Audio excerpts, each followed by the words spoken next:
देश के अलग अलग राज्यों में जांच एजेंसियों का डंडा चलता रहता है और अब एक बार फिर से राष्ट्रीय जांच एजेंसी का डंडा चला है, जिसने इस बार खालिस्तान समर्थकों की नींद उड़ा दी है। राष्ट्रीय जांच एजेंसी यानी एनआईए ने पंजाब में खालिस्तानी नेटवर्क पर अपनी कार्रवाई तेज कर दी है। आतंकवादी नेटवर्क की चल रही जांच के तहत की गई छापेमारी में 14 ठिकानों पर तलाशी ली गई, जिससे हड़कंप मचा हुआ है। तो चलिए पूरी कहानी आपको बताते हैं कि किस मामले में एनआईए का तगड़ा डंडा चला है। नमस्कार, मैं हूं आपके साथ दिव्या सिंह और आप देख रहे हैं हमारा खास शो कच्चा चिट्ठा। एनआईए की छापेमारी से मचा हड़कंप। एक साथ 14 ठिकानों पर एनआईए की रेड। किस मामले में हुई एनआईए की छापेमारी? अमृतपाल का क्या है पूरा कनेक्शन? पंजाब में एनआईए का ताबड़तोड़ डंडा चला है, क्योंकि एक साथ 14 ठिकानों पर रेड से कोहराम मच गया है। दरअसल राष्ट्रीय जांच एजेंसी यानी एनआईए ने पंजाब में खालिस्तानी नेटवर्क पर अपनी कार्रवाई तेज कर दी है और पंजाब के मोगा, अमृतसर, गुरदासपुर, जालंधर और अन्य इलाकों में 14 ठिकानों में तलाशी ली। लंदन में पिछले साल भारतीय उच्चायोग पर हुए हमले में मामले में एनआईए ने बड़ा एक्शन लिया। लंदन हमले की एनआईए की जांच में महत्वपूर्ण घटनाक्रम सामने आए। इससे पहले 5 सितंबर को एजेंसी ने अफगान मूल के यूके नागरिक इंद्रपाल सिंह गाबा के खिलाफ चार्जशीट फाइल की थी। गाबा पर पिछले साल 22 मार्च को भारतीय उच्चायोग के बाहर भारत विरोधी प्रदर्शन में भाग लेने का आरोप है। गौरतलब है कि इंद्रपाल सिंह गाबा, जिसे 25 अप्रैल को गिरफ्तार किया गया था, को पहले दिसंबर 2023 में लंदन से पाकिस्तान के रास्ते आने पर इमिग्रेशन अधिकारियों ने हिरासत में लिया था। चार्जशीट में आरोप लगाया गया है कि गाबा ने विरोध प्रदर्शन में भाग लेकर अलगाववादी एजेंडे में हिस्सा लिया था। इसका उद्देश्य अमृतपाल सिंह और उनके संगठन वारिस पंजाब डे पर चल रही कार्रवाई को प्रभावित करना था। कथित तौर पर भारतीय उच्चायोग पर यह हमला खालिस्तानी मकसद को आगे बढ़ाने की एक बड़ी रणनीति का हिस्सा था। एनआईए की जांच से पता चला है कि अमृतपाल सिंह के खिलाफ पंजाब पुलिस की कार्रवाई के जवाब में लंदन हमला किया गया था, जिसका उद्देश्य भारत से पंजाब के अलगाव को बढ़ावा देकर खालिस्तानी एजेंडे को आगे बढ़ाना था। लंदन में अमृतपाल के समर्थन में लगे थे नारे। पिछले साल मार्च में ब्रिटेन में भारतीय उच्चायोग के बाहर खालिस्तान समर्थकों ने हंगामा किया था। प्रदर्शन के दौरान अमृतपाल सिंह के पोस्टरों के साथ खालिस्तान के समर्थन में नारे लगाए गए थे। इस दौरान free Amritpal Singh, we want justice और we stand with Amritpal Singh जैसे नारे भी लगाए गए थे। सोशल मीडिया पर घटना के कई वीडियो वायरल भी हुए थे। इसमें एक वीडियो में एक शख्स भारतीय तिरंगे को हटाने के लिए बिल्डिंग के दीवार पर चढ़ता हुआ नजर आया। दिल्ली पुलिस ने इस मामले में यूएपीए के तहत एफआईआर दर्ज की थी। गृह मंत्रालय की तरफ से जारी निर्देश के बाद जांच एनआईए को सौंप दी गई। क्या है पूरा मामला? सूत्रों से मिली जानकारी के मुताबिक कनाडा के ओटावा में 23 मार्च 2023 को भारतीय दूतावास के बाहर खालिस्तान समर्थकों के प्रदर्शन से संबंधित मामले में यह छापेमारी की गई है। एनआईए ने इस संबंध में पिछले साल जून में मामला दर्ज किया था।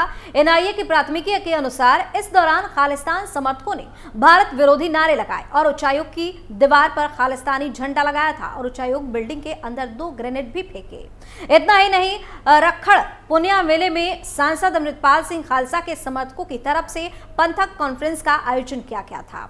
इसमें उनके पिता तरसेम सिंह, फरीदकोट के सांसद सबरजीत सिंह, सुखविंदर सिंह, चमकौर सिंह धुंगा, जुझार सिंह, जसकरण सिंह, दलजीत सिंह ने अपने विचार रखे थे। इस आयोजन में खास बात यह रही कि पंथक कहलवाने वाले नेताओं को अमृतपाल की टीम ने आमंत्रित नहीं दिया था। अकालियों के बागी धड़े की तरफ से चाहे भाई मनजीत सिंह बुरा कोहना हाजिर हुए, पर उन्हें बोलने का अवसर नहीं दिया गया। रैली में आए अमृतपाल के समर्थकों ने बार बार खालिस्तान जिंदाबाद के नारे लगाए। सांसद और वारिस पंजाब डे के मुखिया अमृतपाल सिंह के डिब्रूगढ़ जेल से सिख कौम के नाम संदेश सभी को सुनाया गया। भारत सम्मेलन में 7 प्रस्ताव पारित भी किए गए। नेताओं ने मंच से कहा कि एसजीपीसी और शियत सिखों की कुर्बानियों और बलिदान के माध्यम से अस्तित्व में आए थे। ये संस्थाएं किसी परिवार या धड़े के बजाय पंथ की साझी अमानत है। इस कारण एसजीपीसी चुनाव साझे सहयोग से लड़े जाए। जब शासकों ने उनके अस्तित्व को निशाना बनाया हुआ है, तो हमारा फर्ज बनता है कि हम सभी मतभेद भुलाकर पंथ की चढ़ती कला के लिए काम करें। उन्होंने कहा कि जिस तरह हमारे पुरातन अकाली योद्धाओं ने इतिहास में कौम की ताकत को अकाली जत्थों के रूप में संगठित करके महंतों से गुरु धाम आजाद करवाए थे, उसी तर्ज पर हमें भी एकजुट होकर कौम की ताकत को गांव स्तर पर अकाली जत्थों के रूप में संगठित करके श्री अकाल तख्त साहिब गुरु धामों और संस्थाओं को आजाद करवाने के लिए प्रयास करने चाहिए। यही अकाली जत्थे आगामी SGPC के चुनाव के अलावा शियत के सैद्धांतिक पुनर्सृजन करने के लिए ताकत बनेंगे। वहीं दूसरी तरफ अमृतपाल को लेकर एक और सवाल भी है कि क्या अमृतपाल की सदस्यता चली जाएगी? क्या चली जाएगी अमृतपाल सिंह की सांसदी? पंजाब की खडूर साहिब लोकसभा सीट से निर्दलीय जीतकर सांसद बने अमृतपाल सिंह की मुश्किलें बढ़ती दिख रही हैं, क्योंकि वारिस पंजाब दे संगठन के प्रमुख के निर्वाचन के खिलाफ पंजाब हरियाणा हाईकोर्ट में चुनौती दी गई। अमृतपाल सिंह पर चुनाव प्रचार के दौरान धार्मिक स्थलों का इस्तेमाल करने और नामांकन पत्र में कई अहम जानकारियां छिपाने का आरोप लगाया गया है, जिस पर हाईकोर्ट सुनवाई कर सकता है। अमृतपाल सिंह के खिलाफ विक्रमजीत सिंह ने हाईकोर्ट में चुनाव याचिका दायर की। याचिका में आरोप लगाया गया कि खंडूर साहिब सीट से निर्दलीय उम्मीदवार के तौर पर चुनाव लड़ा था। अमृतपाल सिंह ने गुरुद्वारे से घोषणा पत्र जारी किया, इसे गलत बताया गया है। हाईकोर्ट में जल्द ही इस याचिका पर सुनवाई हो सकती है। जानकारियों को छिपाने का लगा आरोप। हाल ही में अमृतपाल सिंह NSA में खुद को बंद किए जाने को चुनौती देते हुए कोर्ट का दरवाजा खटखटाए थे। यह विवाद तब खड़ा हुआ है जब फरीदकोट से निर्दलीय जीते समरजीत खालसा ने राज्य में अमृतपाल के साथ मिलकर पार्टी बनाने का ऐलान किया है। अमृतपाल सिंह के खिलाफ कोर्ट पहुंचे विक्रमजीत सिंह ने याचिका में आरोप लगाया है कि अमृतपाल सिंह ने नामांकन पत्र में कई अहम जानकारियां छिपाई है। उनके चुनाव खर्च, जिसमें उनके समर्थन में रोजाना कई बैठकें हुई और पैसा कहां खर्च हुआ, इसकी कोई जानकारी नहीं दी गई है। उन्होंने अमृतपाल सिंह पर धर्म के नाम पर वोट मांगने के लिए धार्मिक पहचान का इस्तेमाल करने का आरोप भी लगाया है। असम की जेल में बंद है अमृतपाल। असम की जेल में अमृतपाल सिंह बंद है। खालिस्तानी समर्थक अमृतपाल सिंह को अप्रैल 2023 में राष्ट्रीय सुरक्षा कानून यानी कि NSA के तहत गिरफ्तार किया गया था। अमृतपाल को फिलहाल असम की डिब्रूगढ़ जेल में रखा गया है। अमृतपाल सिंह अजनाला थाने पर हमला करने समेत कई FIR में भी आरोपी हैं। जेल में रहते हुए अमृतपाल सिंह ने पंजाब के खडूर साहिब संसदीय क्षेत्र से निर्दलीय उम्मीदवार के तौर पर 2024 का लोकसभा चुनाव जीता है। अमृतपाल सिंह ने कांग्रेस के कुलबीर सिंह जेरा को करीब 2 लाख वोटों के अंतर से हराया था। खडूर साहिब से जीत के बाद अमृतपाल को शपथ ग्रहण के लिए पैरोल मिली थी। कौन है अमृतपाल सिंह? वारिस पंजाब दे संगठन के प्रमुख और खालिस्तान समर्थक अमृतपाल सिंह अभी जेल में है। अमृतपाल सिंह खालिस्तान की मांग उठाता रहा है और अजनाला कांड के बाद से ही पंजाब पुलिस उसकी तलाश में जुट गई थी। अमृतसर जिले के जुल्लुपुर खेड़ा गांव का निवासी अमृतपाल सिंह 2012 में काम के सिलसिले में दुबई गया था और हाल ही में वहां से भारत लौटा। उसने 12वीं तक पढ़ाई की। हालांकि उसने खालिस्तान, भिंडरावाले और इससे जुड़ा तमाम ज्ञान उसने इंटरनेट की बदौलत हासिल किया। वह दुबई में रहकर ट्रांसपोर्ट का बिजनेस कर रहा था। वहीं भारत लौटकर अब वह खालिस्तानी समर्थक दीपू सिद्धू के संगठन वारिस पंजाब दे का प्रमुख है। बताते चले कि दीपू सिद्धू के हाल ही में एक सड़क हादसे में मौत हो गई थी।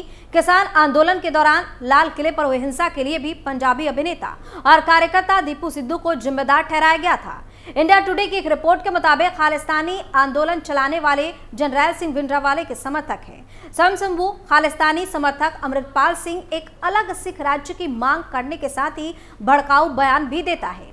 अमृतपाल सिंह को लेकर पंजाब में अलग अलग तरह की बातें चल रही हैं। कुछ लोगों का दावा है कि किसी शातिर खालिस्तानी ने ही अमृतपाल सिंह को ट्रेनिंग दी है, तो किसी का कहना है कि अमृतपाल सिंह के पीछे ISISI का किसी दूसरे सीमा पार संगठन का हाथ है। अमृतपाल सिंह खुद को खालिस्तानी आतंकी जनरल सिंह भिंडरावाले का अनुयायी होने का दावा करता है।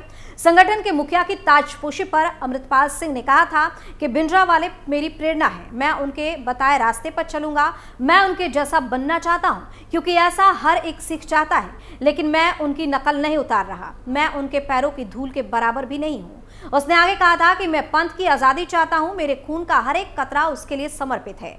बीते समय में हमारी जंग इसी गांव से शुरू हुई थी, भविष्य की जंग भी इसी गांव से शुरू होगी। हम सभी अभी गुलाम हैं, हमें अपनी आजादी के लिए लड़ना होगा। हमारा पानी लूटा जा रहा है, हमारे गुरु का अपमान किया जा रहा है। पंथ वाले जान देने के लिए पंजाब के हर एक युवा को तैयार रहना चाहिए।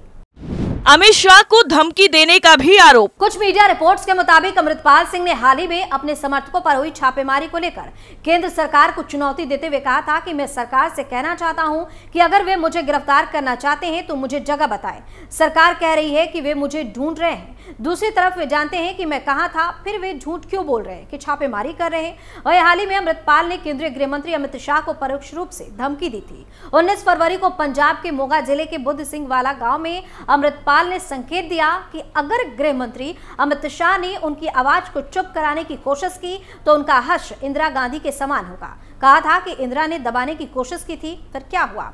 अब अमित शाह को उनकी इच्छा पूरी होती दिख रही है।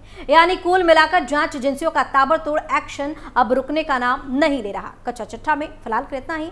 बाकी खबरों के लिए आप देखते रहिए कैपिटल टीवी। नमस्कार।